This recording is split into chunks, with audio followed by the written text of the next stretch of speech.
Two people grab the same artifact at the same time, it flares gold, and the ground rearranges itself into an arena. That's a Xiaolin Showdown. Both sides stake a Shen Gong Wu they already own, the challenger picks the game, and whoever wins walks off with everything on the table, which means a Wu is never judged on what it does.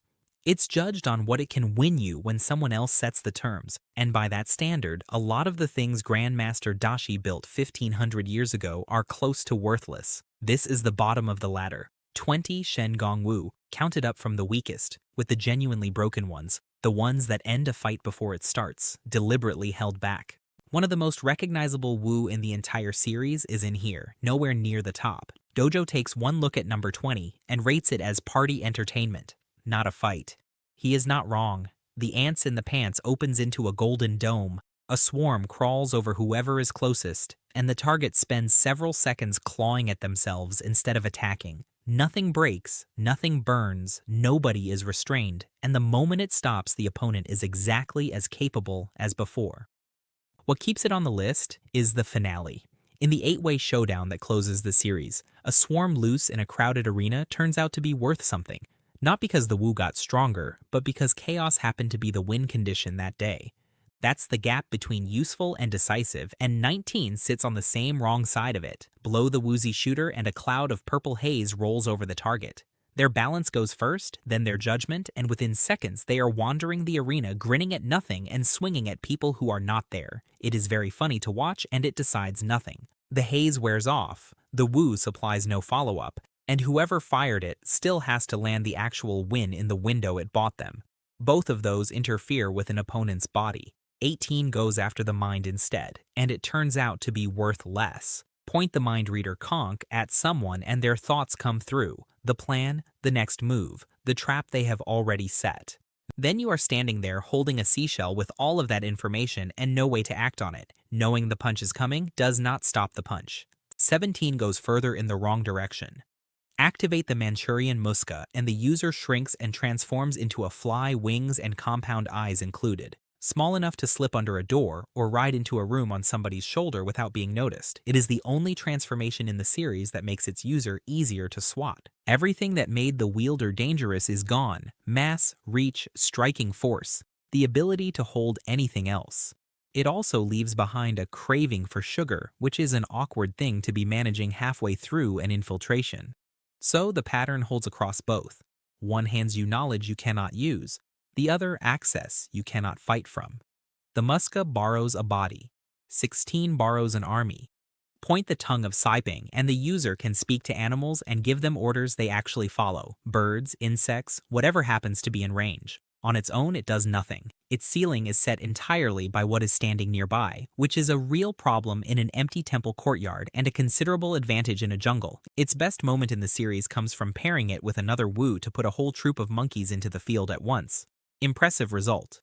None of the power belongs to the shell.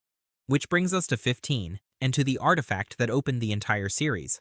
The Mantis flip coin was the first Shen Gong Wu to reveal itself, and Jack Spicer reached it first in a Chinatown alley in San Francisco. Omi took it off him in the first Xiaolin Showdown ever fought. A race across stepping stones, run for a different Wu entirely, with the coin thrown in as Jack's wager. Hold it and you clear a rooftop from a standing start, flip through the air and land on a ledge the width of your foot. That is all it does. No damage, no defense, no way to stop anyone from doing anything. Half the Wu on this list would take it apart in a straight fight, and the best thing it ever did belongs to somebody else. The blind swordsman used the Mantis flip coin to win a 3-way showdown without being able to see any of it, which is exactly the point. The coin did not win that fight. He did. Mobility has a ceiling in this show, and 14, 13, and 12 run at it from 3 different angles. The third arm sash unrolls into a working third arm. It grabs a ledge while both your hands are busy, catches a falling ally, holds a weapon you had no room for. Genuinely handy, and never once the reason a fight ended. It also got bolted onto something considerably larger later on, which is worth filing away. The Lotus Twister goes for distance instead of an extra limb. Activate it, and arms and legs stretch like rubber, so the user can throw a punch from across a courtyard or wrap a leg twice around a pillar and haul themselves up it. The catch is simple physics.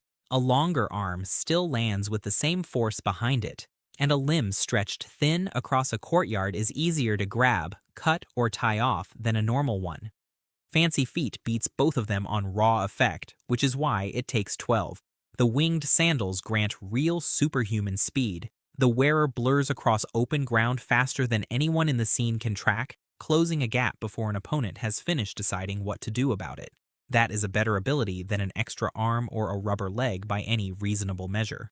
The show then uses it exactly once and never converts that speed into a finish. 11 is the cleanest of the three to use. The silk spitter looks like a spider mounted on a handle, and it fires sticky silk on command, either as a heavy glob that pins someone to a wall or as a thread you can swing from. No concentration required, no risk to the person holding it. Then mid-fight, it runs out. Only briefly, and the silk comes back, but for those few seconds, the wielder is standing in the open holding a spider that has stopped working. Ammunition is never a problem at 10. Throw the lasso, boa, and the rope turns into a live snake that coils around the target and crushes, and it will do that all day. What it needs is proximity and a clean throw, which keeps it locked to close quarters. Clay owns this thing and spends a remarkable amount of the series using it as an ordinary rope, never once calling its name. 9 solves the problem from the other end. Instead of holding the enemy still, put yourself somewhere they cannot reach. Jet Butsu cancels gravity for the wearer, who then walks up a sheer wall, crosses a ceiling upside down, or stands on the underside of a bridge and fights from there. Nothing exhausts them, nothing backfires, and no terrain shuts them down, which is exactly why they outrank both Binding Wu below. They also cannot land a single blow, which is exactly why they stop here. 8 is the worst offender of the three, and it is also the best of them. Drag the tangle webcomb through the air and it throws out long strands that wrap an opponent's arms to their sides and drop them where they stand. Nothing below it on this list restrains a target that completely. The condition is that the user has to hold their concentration the entire time. Lose focus and the strands turn around and bind the person holding the comb, which makes this the first Wu in the series shown attacking its own wielder. Kimiko learns that the hard way. Tangled in her own weapon in an early fight, she stops making that mistake, and the comb never stops being capable of it. Where the comb takes an opponent's options away, 7 just tells you what they are. The Falcon's Eye lets the wearer look straight through a wall, a locked chest, or total darkness, and pull distant details in close. Hold it up to a sealed vault and you know what is inside, where the guards are, and which route is clear, and then you still have to walk in and take it like anyone else. That is the ceiling for information in this show. See everything, touch nothing, keep it straight from the eagle scope, which is built for looking far rather than for seeing past what is in the way. Wuya took one look at 6 and called it useless. The changing chopsticks shrink the user or an object down to the size of a grain of rice and restore whatever was shrunk on command.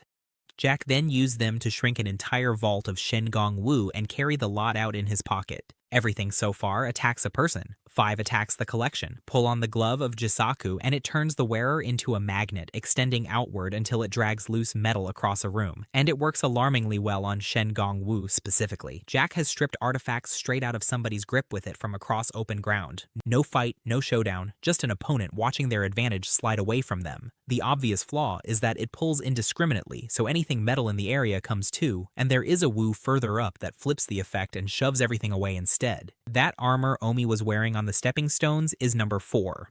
The Teuton tunic was the first Shen Gong Wu ever activated on screen. He triggered it on a dock and put the boards through into the water. Nothing in this batch gets through it. Blades stop, impacts stop, and the wearer walks out of things that should have ended them. The weight is the whole problem, and the weight depends entirely on who is inside. Omi could barely move in it. Vlad later was strong enough that the drawback simply did not register, and the tunic became clean protection with no cost attached. It also ended up as the torso of a walking Wu-built warrior alongside other items already covered here. 3 is a fire shuriken.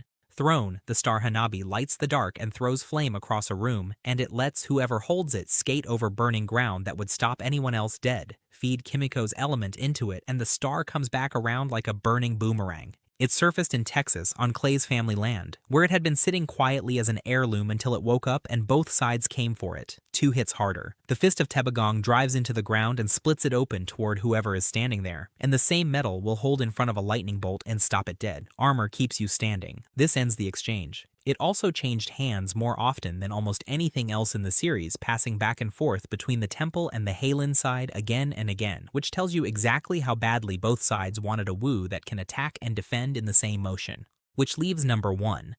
The Sword of the Storm does two things at once. Swing it and the air becomes a tornado. Hold it and the user goes intangible, and attacks pass straight through them. Raimundo, the Dragon of Wind, lost it the first time he picked it up. He swung at Tobimura and the intangibility carried his own arm clean through the man without landing. The sword does not distinguish between what is coming at you and what you are throwing. He won it back later, in the first showdown the series ever ran, with 2 Wu staked on each side, and by the end of the show every one of these 20 is sitting in Xiaolin hands. But that first swing is the honest picture of all of them, artifacts that reward a fighter who already knows what they are doing and embarrass everyone else. That is the bottom of the ladder. The golden tiger claws tear a hole in the air and put you anywhere on the planet. The reversing mirror takes any Wu here and turns its effect back on the person holding it. The Sapphire Dragon does something the monks treated as an absolute last resort, and they were right to. None of those 3 is the strongest. There is one Wu the show quietly treats as the ceiling above all of them, and it does not destroy a single thing. Part 2 covers the top of the ladder and that one closes it out. Before you get there, put your guess in the comments. 1 Wu, no destruction, and it beats everything on this list.